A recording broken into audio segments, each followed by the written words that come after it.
I'm Scotty Hill. I'm Rob Hammersmith. And we are from Skid Row, and you're watching Loud TV.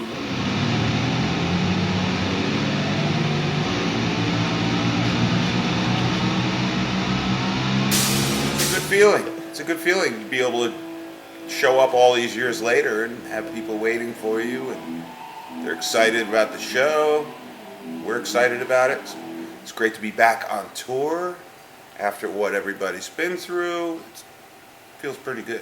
It's for several reasons. As Scotty mentioned, having not been able to play and tour for a couple of years, I feel like music fans in general are eager to be back out and seeing shows and supporting bands. But for us, with the changes that we've gone through and with the release of the new album, it's exciting. It's really, and it's noticeable. You know, we know that we were excited about the new album and the things that were going on, but you never know until you get out and start touring and start traveling. You never really know what other people are thinking, and it's been great. This entire year has been great for us. Especially, there's been a lot of young fans we've noticed. You know, a lot of kids will say, younger people will say, my dad turned me on to Skid Row, or my sister, or my older sister, or something like that. But even on this time around, younger fans up front, singing all the new stuff, singing the old stuff, and it's pretty amazing because we're talking teenagers, so it's amazing that they are into that type of music. People playing guitars, drums, singing. It's been great for us in both the U.S. and playing over here. What we're all excited to see. We have not played. We played in the U.S. We played in Pennsylvania the day the album was released. Mm-hmm. So other than that particular show, we have not had the opportunity to play shows in the States with the record being out and available. So I think we're all looking forward to the upcoming tour schedule next year to actually spend some time playing in the States and really touring behind the record. We had played a couple of songs from the record in the U.S., but now that the record is actually available, it will be very exciting to see what happens next year. So.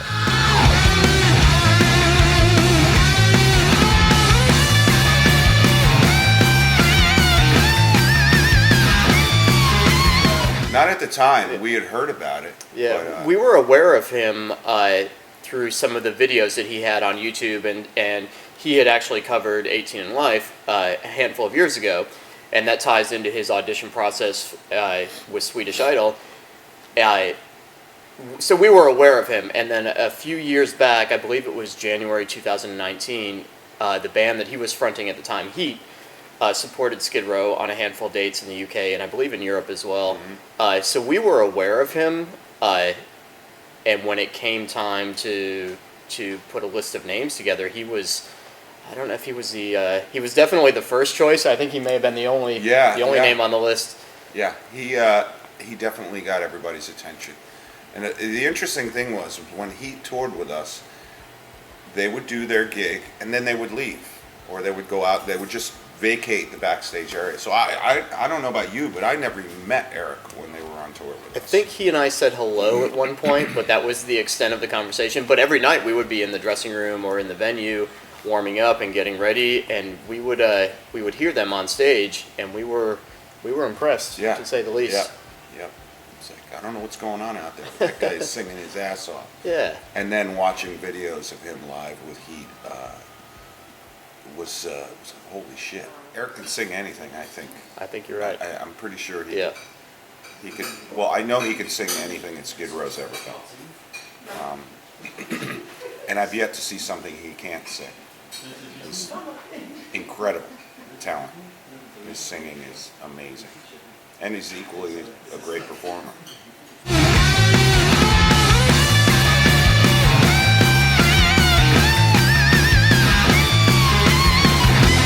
Well, we were on tour a lot. We just been doing a lot of touring, whether we've been in Europe or whether we've been in the States or wherever. So between the EPs that we did, and then some, we lost Johnny Solinger. Well, actually, we parted ways with Johnny Solinger, and then unfortunately, a few years later, he passed away. And that period from then to when we got Erik was a little bumpy. You know, as people know, we've gone through a few singers, and I think it was a matter of finding that missing piece that we've needed the whole time to bring us to the next level. We always say that when Rob joined the band, we became a better band. We needed that last piece to make us an even better band. So the puzzle is complete. We are ready to go back in the studio and start working again. And how do you feel on stage with Erik? It's like he's doing parkour up there. He's all over the place. Yeah. He's incredible. It's so interesting because you watch him backstage and he's just Erik. He's a cool guy. He's funny. He's got a positive attitude, and then he walks out on stage and you're like, who the fuck is this guy? Wow, who is that person? I don't know that person. He's possessed. Yeah. Luckily, I don't have to run around and try to keep up with him. I try and stay out of his way. Yeah. You know, I when I see him coming, I watch just the show. back, watch him go by. Yeah, you got a good view back. I do. Yeah. It's exciting. Yeah. Yeah, and from the beginning, from the first shows in Vegas, it was great being on stage with him. Now we've been doing it long enough where we know each other well enough on stage and how to interact with each other. It's a little awkward in the beginning when somebody new comes in. You're like, okay, you have to get a feel for what they do on stage. And now we've got it down, and you know, we've been out doing lots of shows, and I think we're pumping it, you know, 98% at this point.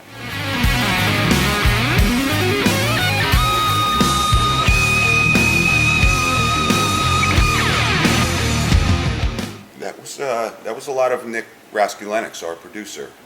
He said, you guys need to make a Skid Row record.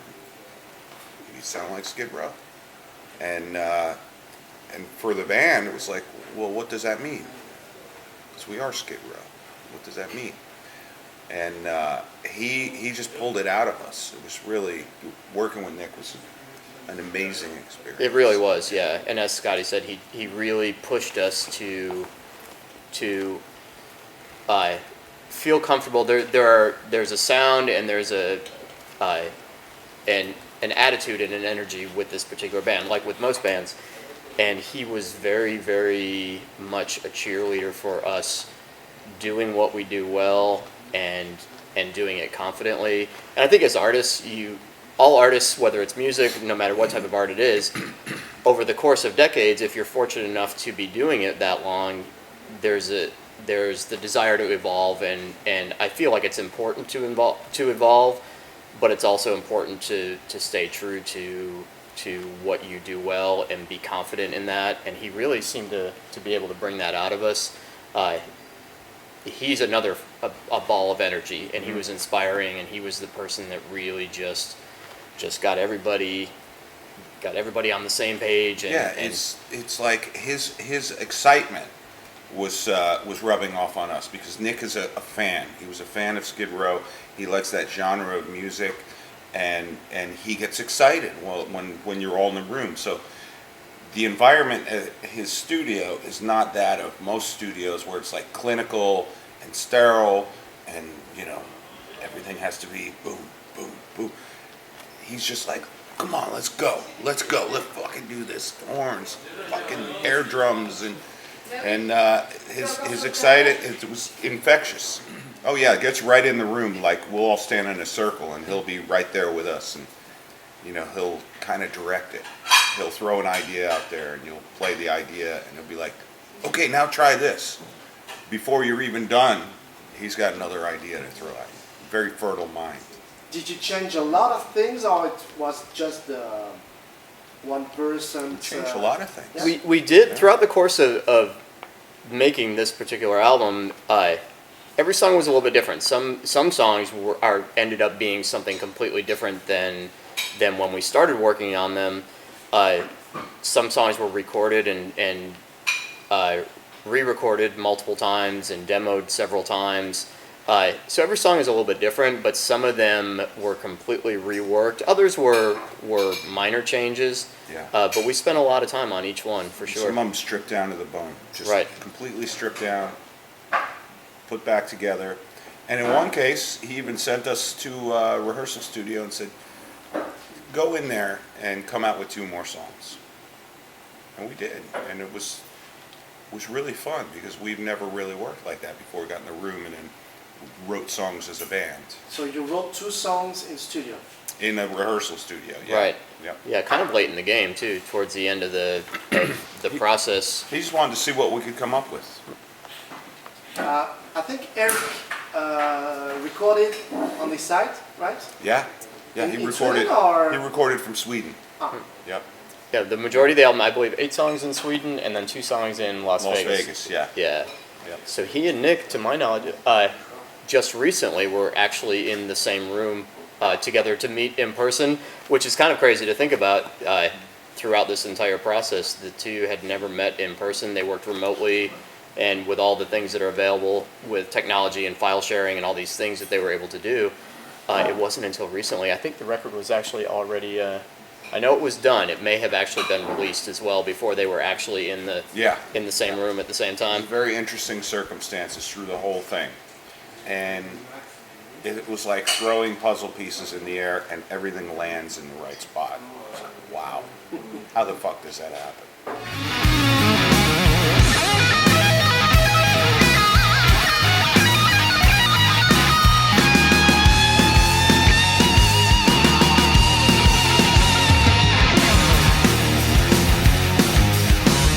It almost didn't make the record because we were in the studio, we're throwing songs out there, we're moving ideas around, we all record ideas on our phones and stuff, and we were starting to run out of ideas, and Rachel's like, yeah, I got this thing I recorded, and he played it. First thing I said was, are you fucking crazy? We gotta do that song. That's awesome, man.